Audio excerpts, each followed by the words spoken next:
The Transporter Refueled is here to remind us that it's the first week of September, despite the fact that this movie really wants us to feel like it's actually still January. This is the fourth Transporter movie. This one's not starring Jason Statham, though, who made the role famous with at least his first two Transporter movies, which I have a guilty pleasure enjoyment out of. I find these movies entertaining, they're dumb, they're a lot of fun, and Jason Statham is a badass in them, and the stunts and the action work. I don't own Transporter 3, directed by Olivier Megaton.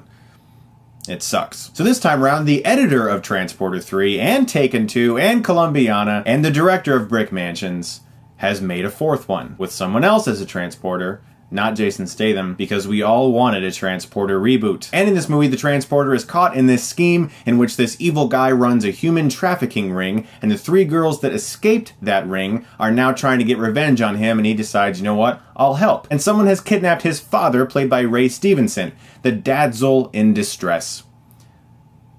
I say that because it actually keeps happening. He's a dadzle in distress a lot in this movie. He's the only reason the Transporter continues to agree to do things, because someone keeps kidnapping his father. I'll say this movie is a little bit better than I thought it was going to be, and what I mean by that is, it's hilarious. This movie is so bad that it's good. Absolutely. I actually laughed my ass off throughout this entire movie. I was the only person in the theater tonight, so I had no qualms with just sitting there cracking up at some of the hilarious moments, including someone on a jet ski who leaps off the jet ski and like catapults through a car window perfectly fine in slow motion, and it was incredible. A scene where the Transporter is beating up a guy and he goes, "You jerk!" That was my favorite part. He was just punching this guy. He takes one of those life raft preserver things and shoves it around the guy's arms, and he's trapped, and he's like, "You jerk!"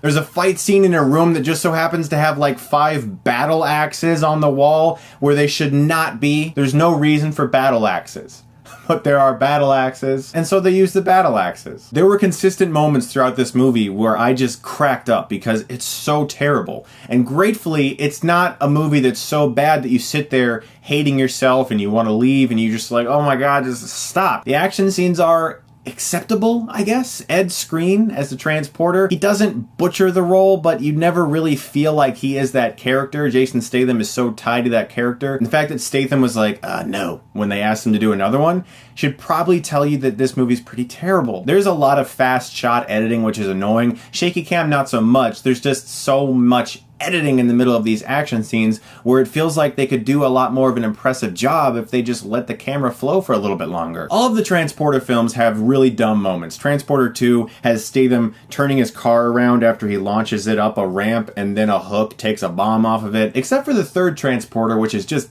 terrible. All of the Transporter movies are gleefully stupid. They know what they are, including this one. It's just that when this movie asks you to take itself seriously in some of the more dramatic moments, especially with the human trafficking ring, you're just laughing because it's all set up so poorly. And all of the characters just feel like stock characters that can be punched or kicked in a certain way, especially the villain. The most impressive action scene in the movie involves some drawers, but even that is so brief and so cut together choppily that you can't really get that into it, unfortunately. The Transporter Refueled is a terrible movie, but you can at least watch it and laugh at it. I was pleasantly surprised that I didn't hate myself as I watched this movie. I'm going to give Transporter Refueled a D+. You know, between this movie and Hitman Agent 47, Hollywood really wants me to buy an Audi. But I'm not gonna, because I don't want one. Guys, thank you so much as always for watching, and if you like this, you can click right here and get Stuckmanized.